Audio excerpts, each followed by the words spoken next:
ಕೊಂಡು ಆಶ್ರಮಕ್ಕೆ ಬರೋದು, ಈ ರೀತಿ ಪ್ರತಿನಿತ್ಯ ಮಾಡೋದು. ಆಮೇಲೆ ಆಶ್ರಮಕ್ಕೆ ಬಂದು ಮತ್ತೆ ಗೋವುಗಳ ಪಾಲನೆ. ಸಂತೋಷ್ ರಾವ್ ಬಗ್ಗೆ ರಿಪಬ್ಲಿಕ್ ಕನ್ನಡಕ್ಕೆ ಮಾಹಿತಿಯನ್ನ ಕೊಟ್ಟಿದ್ದಾರೆ ಅದೇ ಗೋಶಾಲೆಯಲ್ಲಿರುವಂತಹ ಸಿಬ್ಬಂದಿಯವರು. ಸಂತೋಷ್ ರಾವ್ ಬಗ್ಗೆ ಆಶ್ರಮದ ಸಿಬ್ಬಂದಿ ಮಾಹಿತಿಯನ್ನ ಹಂಚಿಕೊಂಡಿದ್ದಾರೆ.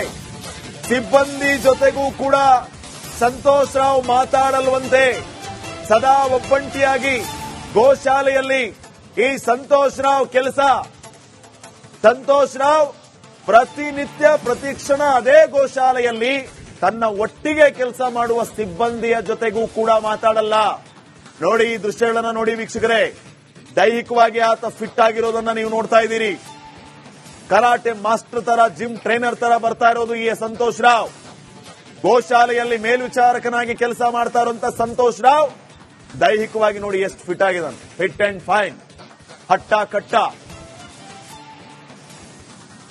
ಪ್ರತಿನಿತ್ಯವೂ ಕೂಡ ಸಂತೋಷ್ ರಾವ್ 3 ಹೊತ್ತು ಪೂಜೆ, ಜಪ ತಪ ಈ ರೀತಿ ಇರೋದು. ಇದನ್ನ ಬಿಟ್ರೆ ಗೋವುಗಳ ಪಾಲನೆ, ಒಂದು ಗೋಶಾಲೆಯಲ್ಲಿ ಗೋವುಗಳ ಆರೈಕೆಯನ್ನ ಮಾಡೋದು, ಬಿಟ್ರೆ ದೇವರ ಧ್ಯಾನ ಮಾಡೋದು.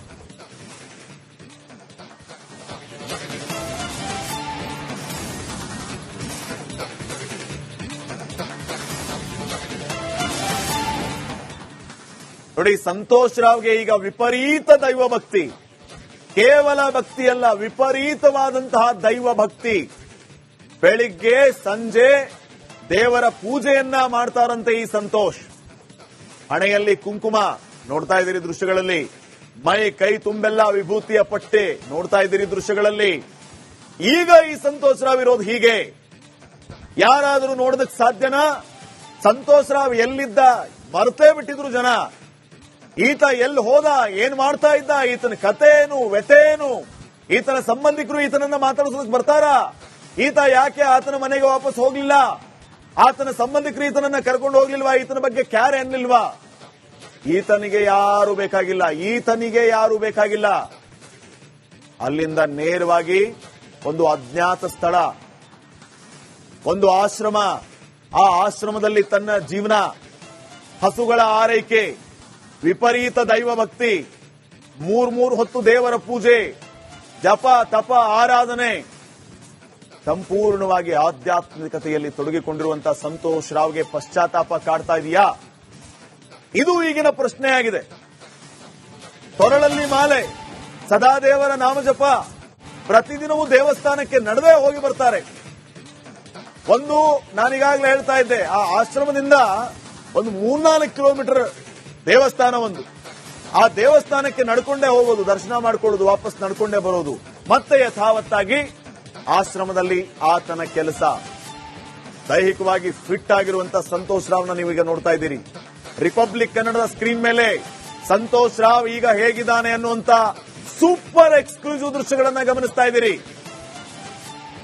ರಿಪಬ್ಲಿಕ್ ಕನ್ನಡ ಕ್ಯಾಮೆರಾದಲ್ಲಿ ಸಂತೋಷ್ ರಾವ್ನ ಹೊಸ ರೂಪ ಅನಾವರಣ ಆಗಿದೆ. ಇಷ್ಟು ವರ್ಷಗಳ ಬಳಿಕ ಮೊದಲ ಬಾರಿಗೆ ಸಂತೋಷ್ ರಾವ್ ನಮ್ಮ ಕ್ಯಾಮೆರಾ ಮುಂದೆ ಪ್ರತ್ಯಕ್ಷ ಆಗಿರೋದು. ಸಂತೋಷ್ ರಾವ್ನನ್ನ ಮಾತಾಡಿಸೋದಕ್ಕೆ ರಿಪಬ್ಲಿಕ್ ಕನ್ನಡ ಪ್ರಯತ್ನ ಮಾಡ್ತು. 4 ಸಾರಿ ಪ್ರಯತ್ನ ಮಾಡಿದ್ವಿ, ಆದ್ರೆ ಆತ ನಯವಾಗಿಯೇ ತಿರಸ್ಕಾರ ಮಾಡ್ದ. ನಗ್ನಗ್ತಾ ಹೇಳ್ತಾನೆ, ನಾನ್ ಮಾತಾಡಲ್ಲ ಅಂತ ಹೇಳಿ ಇಲ್ಕೊಂಡು ಆಶ್ರಮಕ್ಕೆ ಬರೋದು, ಈ ರೀತಿ ಪ್ರತಿನಿತ್ಯ ಮಾಡೋದು. ಆಮೇಲೆ ಆಶ್ರಮಕ್ಕೆ ಬಂದು ಮತ್ತೆ ಗೋವುಗಳ ಪಾಲನೆ. ಸಂತೋಷ್ ರಾವ್ ಬಗ್ಗೆ ರಿಪಬ್ಲಿಕ್ ಕನ್ನಡಕ್ಕೆ ಮಾಹಿತಿಯನ್ನ ಕೊಟ್ಟಿದ್ದಾರೆ ಅದೇ ಗೋಶಾಲೆಯಲ್ಲಿರುವಂತಹ ಸಿಬ್ಬಂದಿಯವರು. ಸಂತೋಷ್ ರಾವ್ ಬಗ್ಗೆ ಆಶ್ರಮದ ಸಿಬ್ಬಂದಿ ಮಾಹಿತಿಯನ್ನ ಹಂಚಿಕೊಂಡಿದ್ದಾರೆ. ಸಿಬ್ಬಂದಿ ಜೊತೆಗೂ ಕೂಡ ಸಂತೋಷ್ ರಾವ್ ಮಾತಾಡಲ್ವಂತೆ. ಸದಾ ಒಬ್ಬಂಟಿಯಾಗಿ ಗೋಶಾಲೆಯಲ್ಲಿ ಈ ಸಂತೋಷ್ ರಾವ್ ಕೆಲಸ. ಸಂತೋಷ್ ರಾವ್ ಪ್ರತಿನಿತ್ಯ ಪ್ರತಿಕ್ಷಣ ಅದೇ ಗೋಶಾಲೆಯಲ್ಲಿ ತನ್ನ ಒಟ್ಟಿಗೆ ಕೆಲಸ ಮಾಡುವ ಸಿಬ್ಬಂದಿಯ ಜೊತೆಗೂ ಕೂಡ ಮಾತಾಡಲ್ಲ. ನೋಡಿ, ಈ ದೃಶ್ಯಗಳನ್ನ ನೋಡಿ ವೀಕ್ಷಕರೇ. ದೈಹಿಕವಾಗಿ ಆತ ಫಿಟ್ ಆಗಿರೋದನ್ನ ನೀವು ನೋಡ್ತಾ ಇದ್ದೀರಿ. ಕರಾಟೆ ಮಾಸ್ಟರ್ ತರ, ಜಿಮ್ ಟ್ರೈನರ್ ತರ ಬರ್ತಾ ಇರೋದು ಈ ಸಂತೋಷ್ ರಾವ್. ಗೋಶಾಲೆಯಲ್ಲಿ ಮೇಲ್ವಿಚಾರಕನಾಗಿ ಕೆಲಸ ಮಾಡ್ತಾ ಇರುವಂತ ಸಂತೋಷ್ ರಾವ್ ದೈಹಿಕವಾಗಿ ನೋಡಿ ಎಷ್ಟು ಫಿಟ್ ಆಗಿದ್ದಾನೆ. ಫಿಟ್ ಅಂಡ್ ಫೈನ್, ಹಟ್ಟ ಕಟ್ಟ. ಪ್ರತಿನಿತ್ಯವೂ ಕೂಡ ಸಂತೋಷ್ ರಾವ್ 3 ಹೊತ್ತು ಪೂಜೆ, ಜಪ ತಪ ಈ ರೀತಿ ಇರೋದು. ಇದನ್ನ ಬಿಟ್ರೆ ಗೋವುಗಳ ಪಾಲನೆ, ಒಂದು ಗೋಶಾಲೆಯಲ್ಲಿ ಗೋವುಗಳ ಆರೈಕೆಯನ್ನ ಮಾಡೋದು, ಬಿಟ್ರೆ ದೇವರ ಧ್ಯಾನ ಮಾಡೋದು.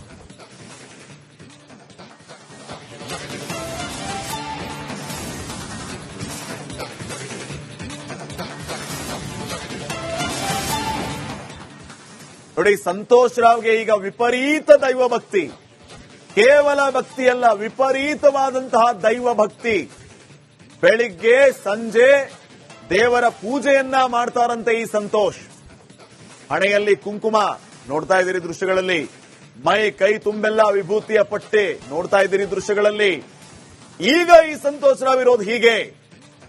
ಯಾರಾದರೂ ನೋಡೋದಕ್ಕೆ ಸಾಧ್ಯನಾ? ಸಂತೋಷ್ ರಾವ್ ಎಲ್ಲಿದ್ದ ಮರ್ತೇ ಬಿಟ್ಟಿದ್ರು ಜನ. ಈತ ಎಲ್ಲಿ ಹೋದ, ಏನ್ ಮಾಡ್ತಾ ಇದ್ದ, ಈತನ ಕತೆ ಏನು, ವ್ಯತೆ ಏನು, ಈತನ ಸಂಬಂಧಿಕರು ಈತನನ್ನ ಮಾತಾಡಿಸೋದಕ್ಕೆ ಬರ್ತಾರಾ? ಈತ ಯಾಕೆ ಆತನ ಮನೆಗೆ ವಾಪಸ್ ಹೋಗ್ಲಿಲ್ಲ? ಆತನ ಸಂಬಂಧಿಕರು ಈತನನ್ನ ಕರ್ಕೊಂಡು ಹೋಗ್ಲಿಲ್ವಾ? ಈತನ ಬಗ್ಗೆ ಕ್ಯಾರ್ ಎನ್ಲಿಲ್ವಾ? ಈತನಿಗೆ ಯಾರು ಬೇಕಾಗಿಲ್ಲ, ಈತನಿಗೆ ಯಾರು ಬೇಕಾಗಿಲ್ಲ. ಅಲ್ಲಿಂದ ನೇರವಾಗಿ ಒಂದು ಅಜ್ಞಾತ ಸ್ಥಳ, ಒಂದು ಆಶ್ರಮ. ಆ ಆಶ್ರಮದಲ್ಲಿ ತನ್ನ ಜೀವನ, ಹಸುಗಳ ಆರೈಕೆ, ವಿಪರೀತ ದೈವ ಭಕ್ತಿ, 3 ಹೊತ್ತು ದೇವರ ಪೂಜೆ, ಜಪ ತಪ ಆರಾಧನೆ, ಸಂಪೂರ್ಣವಾಗಿ ಆಧ್ಯಾತ್ಮಿಕತೆಯಲ್ಲಿ ತೊಡಗಿಕೊಂಡಿರುವಂತಹ ಸಂತೋಷ್ ರಾವ್ಗೆ ಪಶ್ಚಾತ್ತಾಪ ಕಾಡ್ತಾ ಇದೆಯಾ? ಇದು ಈಗಿನ ಪ್ರಶ್ನೆಯಾಗಿದೆ. ಕೊರಳಲ್ಲಿ ಮಾಲೆ, ಸದಾ ದೇವರ ನಾಮಜಪ, ಪ್ರತಿದಿನವೂ ದೇವಸ್ಥಾನಕ್ಕೆ ನಡೆದೇ ಹೋಗಿ ಬರ್ತಾರೆ. ಒಂದು ನಾನೀಗಾಗಲೇ ಹೇಳ್ತಾ ಇದ್ದೆ, ಆ ಆಶ್ರಮದಿಂದ ಒಂದು 3-4 ಕಿಲೋಮೀಟರ್ ದೇವಸ್ಥಾನ ಒಂದು. ಆ ದೇವಸ್ಥಾನಕ್ಕೆ ನಡ್ಕೊಂಡೇ ಹೋಗೋದು, ದರ್ಶನ ಮಾಡ್ಕೊಳ್ಳೋದು, ವಾಪಸ್ ನಡ್ಕೊಂಡೇ ಬರೋದು. ಮತ್ತೆ ಯಥಾವತ್ತಾಗಿ ಆಶ್ರಮದಲ್ಲಿ ಆತನ ಕೆಲಸ. ದೈಹಿಕವಾಗಿ ಫಿಟ್ ಆಗಿರುವಂತಹ ಸಂತೋಷ್ ರಾವ್ನ ನೀವೀಗ ನೋಡ್ತಾ ಇದ್ದೀರಿ. ರಿಪಬ್ಲಿಕ್ ಕನ್ನಡದ ಸ್ಕ್ರೀನ್ ಮೇಲೆ ಸಂತೋಷ್ ರಾವ್ ಈಗ ಹೇಗಿದ್ದಾನೆ ಅನ್ನುವಂತ ಸೂಪರ್ ಎಕ್ಸ್ಕ್ಲೂಸಿವ್ ದೃಶ್ಯಗಳನ್ನ ಗಮನಿಸ್ತಾ ಇದ್ದೀರಿ. ರಿಪಬ್ಲಿಕ್ ಕನ್ನಡ ಕ್ಯಾಮೆರಾದಲ್ಲಿ ಸಂತೋಷ್ ರಾವ್ನ ಹೊಸ ರೂಪ ಅನಾವರಣ ಆಗಿದೆ. ಇಷ್ಟು ವರ್ಷಗಳ ಬಳಿಕ ಮೊದಲ ಬಾರಿಗೆ ಸಂತೋಷ್ ರಾವ್ ನಮ್ಮ ಕ್ಯಾಮೆರಾ ಮುಂದೆ ಪ್ರತ್ಯಕ್ಷ ಆಗಿರೋದು. ಸಂತೋಷ್ ರಾವ್ನನ್ನ ಮಾತಾಡಿಸೋದಕ್ಕೆ ರಿಪಬ್ಲಿಕ್ ಕನ್ನಡ ಪ್ರಯತ್ನ ಮಾಡ್ತು. 4 ಸಾರಿ ಪ್ರಯತ್ನ ಮಾಡಿದ್ವಿ, ಆದ್ರೆ ಆತ ನಯವಾಗಿಯೇ ತಿರಸ್ಕಾರ ಮಾಡ್ದ. ನಗ್ನಗ್ತಾ ಹೇಳ್ತಾನೆ, ನಾನು ಮಾತಾಡಲ್ಲ, ಕೊಂಡು ಆಶ್ರಮಕ್ಕೆ ಬರೋದು. ಈ ರೀತಿ ಪ್ರತಿನಿತ್ಯ ಮಾಡೋದು. ಆಮೇಲೆ ಆಶ್ರಮಕ್ಕೆ ಬಂದು ಮತ್ತೆ ಗೋವುಗಳ ಪಾಲನೆ. ಸಂತೋಷ್ ರಾವ್ ಬಗ್ಗೆ ರಿಪಬ್ಲಿಕ್ ಕನ್ನಡಕ್ಕೆ ಮಾಹಿತಿಯನ್ನ ಕೊಟ್ಟಿದ್ದಾರೆ ಅದೇ ಗೋಶಾಲೆಯಲ್ಲಿರುವಂತಹ ಸಿಬ್ಬಂದಿಯವರು. ಸಂತೋಷ್ ರಾವ್ ಬಗ್ಗೆ ಆಶ್ರಮದ ಸಿಬ್ಬಂದಿ ಮಾಹಿತಿಯನ್ನ ಹಂಚಿಕೊಂಡಿದ್ದಾರೆ. ಸಿಬ್ಬಂದಿ ಜೊತೆಗೂ ಕೂಡ ಸಂತೋಷ್ ರಾವ್ ಮಾತಾಡಲ್ವಂತೆ. ಸದಾ ಒಬ್ಬಂಟಿಯಾಗಿ ಗೋಶಾಲೆಯಲ್ಲಿ ಈ ಸಂತೋಷ್ ರಾವ್ ಕೆಲಸ. ಸಂತೋಷ್ ರಾವ್ ಪ್ರತಿನಿತ್ಯ ಪ್ರತಿಕ್ಷಣ ಅದೇ ಗೋಶಾಲೆಯಲ್ಲಿ ತನ್ನ ಒಟ್ಟಿಗೆ ಕೆಲಸ ಮಾಡುವ ಸಿಬ್ಬಂದಿಯ ಜೊತೆಗೂ ಕೂಡ ಮಾತಾಡಲ್ಲ. ನೋಡಿ, ಈ ದೃಶ್ಯಗಳನ್ನ ನೋಡಿ ವೀಕ್ಷಕರೇ. ದೈಹಿಕವಾಗಿ ಆತ ಫಿಟ್ ಆಗಿರೋದನ್ನ ನೀವು ನೋಡ್ತಾ ಇದ್ದೀರಿ. ಕರಾಟೆ ಮಾಸ್ಟರ್ ತರ, ಜಿಮ್ ಟ್ರೈನರ್ ತರ ಬರ್ತಾ ಇರೋದು ಈ ಸಂತೋಷ್ ರಾವ್. ಗೋಶಾಲೆಯಲ್ಲಿ ಮೇಲ್ವಿಚಾರಕನಾಗಿ ಕೆಲಸ ಮಾಡ್ತಾ ಇರುವಂತ ಸಂತೋಷ್ ರಾವ್ ದೈಹಿಕವಾಗಿ ನೋಡಿ ಎಷ್ಟು ಫಿಟ್ ಆಗಿದ್ದಾನೆ. ಫಿಟ್ ಅಂಡ್ ಫೈನ್, ಹಟ್ಟ ಕಟ್ಟ. ಪ್ರತಿನಿತ್ಯವೂ ಕೂಡ ಸಂತೋಷ್ ರಾವ್ 3 ಹೊತ್ತು ಪೂಜೆ, ಜಪ ತಪ ಈ ರೀತಿ ಇರೋದು. ಇದನ್ನ ಬಿಟ್ರೆ ಗೋವುಗಳ ಪಾಲನೆ, ಒಂದು ಗೋಶಾಲೆಯಲ್ಲಿ ಗೋವುಗಳ ಆರೈಕೆಯನ್ನ ಮಾಡೋದು, ಬಿಟ್ರೆ ದೇವರ ಧ್ಯಾನ ಮಾಡೋದು.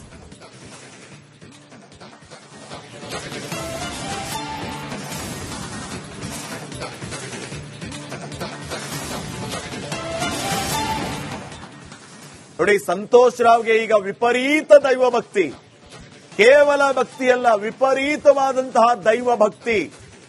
ಬೆಳಿಗ್ಗೆ ಸಂಜೆ ದೇವರ ಪೂಜೆಯನ್ನ ಮಾಡ್ತಾರಂತೆ ಈ ಸಂತೋಷ್. ಹಣೆಯಲ್ಲಿ ಕುಂಕುಮ ನೋಡ್ತಾ ಇದ್ದೀರಿ ದೃಶ್ಯಗಳಲ್ಲಿ, ಮೈ ಕೈ ತುಂಬೆಲ್ಲ ವಿಭೂತಿಯ ಪಟ್ಟೆ ನೋಡ್ತಾ ಇದ್ದೀರಿ ದೃಶ್ಯಗಳಲ್ಲಿ. ಈಗ ಈ ಸಂತೋಷ್ ರಾವ್ ಇರೋದು ಹೀಗೆ. ಯಾರಾದರೂ ನೋಡೋದಕ್ಕೆ ಸಾಧ್ಯನಾ? ಸಂತೋಷ್ ರಾವ್ ಎಲ್ಲಿದ್ದ ಮರ್ತೇ ಬಿಟ್ಟಿದ್ರು ಜನ.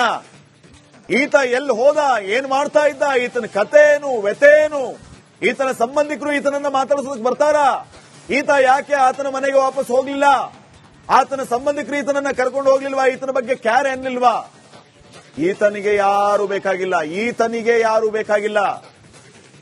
ಅಲ್ಲಿಂದ ನೇರವಾಗಿ ಒಂದು ಅಜ್ಞಾತ ಸ್ಥಳ, ಒಂದು ಆಶ್ರಮ, ಆ ಆಶ್ರಮದಲ್ಲಿ ತನ್ನ ಜೀವನ, ಹಸುಗಳ ಆರೈಕೆ, ವಿಪರೀತ ದೈವ ಭಕ್ತಿ, ಮೂರ್ ಹೊತ್ತು ದೇವರ ಪೂಜೆ, ಜಪ ತಪ ಆರಾಧನೆ, ಸಂಪೂರ್ಣವಾಗಿ ಆಧ್ಯಾತ್ಮಿಕತೆಯಲ್ಲಿ ತೊಡಗಿಕೊಂಡಿರುವಂತಹ ಸಂತೋಷ್ ರಾವ್ಗೆ ಪಶ್ಚಾತ್ತಾಪ ಕಾಡ್ತಾ ಇದೆಯಾ? ಇದು ಈಗಿನ ಪ್ರಶ್ನೆಯಾಗಿದೆ. ಕೊರಳಲ್ಲಿ ಮಾಲೆ, ಸದಾ ದೇವರ ನಾಮಜಪ, ಪ್ರತಿದಿನವೂ ದೇವಸ್ಥಾನಕ್ಕೆ ನಡೆದೇ ಹೋಗಿ ಬರ್ತಾರೆ. ಒಂದು ನಾನೀಗಾಗಲೇ ಹೇಳ್ತಾ ಇದ್ದೆ, ಆ ಆಶ್ರಮದಿಂದ ಒಂದು 3-4 ಕಿಲೋಮೀಟರ್ ದೇವಸ್ಥಾನ ಒಂದು. ಆ ದೇವಸ್ಥಾನಕ್ಕೆ ನಡ್ಕೊಂಡೇ ಹೋಗೋದು, ದರ್ಶನ ಮಾಡ್ಕೊಳ್ಳೋದು, ವಾಪಸ್ ನಡ್ಕೊಂಡೇ ಬರೋದು. ಮತ್ತೆ ಯಥಾವತ್ತಾಗಿ ಆಶ್ರಮದಲ್ಲಿ ಆತನ ಕೆಲಸ. ದೈಹಿಕವಾಗಿ ಫಿಟ್ ಆಗಿರುವಂತಹ ಸಂತೋಷ್ ರಾವ್ನ ನೀವೀಗ ನೋಡ್ತಾ ಇದ್ದೀರಿ. ರಿಪಬ್ಲಿಕ್ ಕನ್ನಡದ ಸ್ಕ್ರೀನ್ ಮೇಲೆ ಸಂತೋಷ್ ರಾವ್ ಈಗ ಹೇಗಿದ್ದಾನೆ ಅನ್ನುವಂತ ಸೂಪರ್ ಎಕ್ಸ್ಕ್ಲೂಸಿವ್ ದೃಶ್ಯಗಳನ್ನ ಗಮನಿಸ್ತಾ ಇದ್ದೀರಿ. ರಿಪಬ್ಲಿಕ್ ಕನ್ನಡ ಕ್ಯಾಮೆರಾದಲ್ಲಿ ಸಂತೋಷ್ ರಾವ್ನ ಹೊಸ ರೂಪ ಅನಾವರಣ ಆಗಿದೆ. ಇಷ್ಟು ವರ್ಷಗಳ ಬಳಿಕ ಮೊದಲ ಬಾರಿಗೆ ಸಂತೋಷ್ ರಾವ್ ನಮ್ಮ ಕ್ಯಾಮೆರಾ ಮುಂದೆ ಪ್ರತ್ಯಕ್ಷ ಆಗಿರೋದು. ಸಂತೋಷ್ ರಾವ್ನನ್ನ ಮಾತಾಡಿಸೋದಕ್ಕೆ ರಿಪಬ್ಲಿಕ್ ಕನ್ನಡ ಪ್ರಯತ್ನ ಮಾಡ್ತು. 4 ಸಾರಿ ಪ್ರಯತ್ನ ಮಾಡಿದ್ವಿ, ಆದ್ರೆ ಆತ ನಯವಾಗಿಯೇ ತಿರಸ್ಕಾರ ಮಾಡ್ದ. ನಗ್ನಗ್ತಾ ಹೇಳ್ತಾನೆ, ನಾನ್ ಮಾತಾಡಲ್ಲ ಅಂತ ಹೇಳಿ.